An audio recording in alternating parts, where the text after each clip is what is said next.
Elle ricane encore, il croit que je l'aime? Un homme toujours en mission, incapable de rester à la maison, à cet instant, la colère du militaire explose.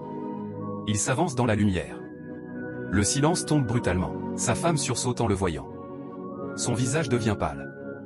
Sans un mot, il la fixe, les yeux remplis de déception, puis lui assène une gifle retentissante. La belle-mère tente de défendre sa fille, criant à l'injustice. Le frère, arrogant, s'interpose à son tour. Mais ils ont oublié une chose. Il parle à un homme habitué à la discipline et au respect. Le militaire, hors de lui inflige également une gifle cinglante. Leur sourire a disparu. La peur a pris sa place. La belle-mère tente encore de défendre ses enfants, criant que le militaire exagère. L'homme, les poings serrés, la fixe droit dans les yeux. Si vous n'étiez pas une femme âgée, je vous aurais déjà fait comprendre le respect. Puis il se tourne vers son épouse, le regard dur. Qu'est-ce qui t'a poussé à chasser ma fille sous la pluie? Quelle haine t'anime au point de vouloir ma mort? La femme détourne le regard, silencieuse, défiant presque son mari.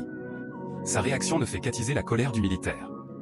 Il lui assène 2 gifles nettes qui résonnent dans tout le salon. La mère, furieuse, éclate, je veux voir l'enfant de ma fille, pas celui d'une inconnue.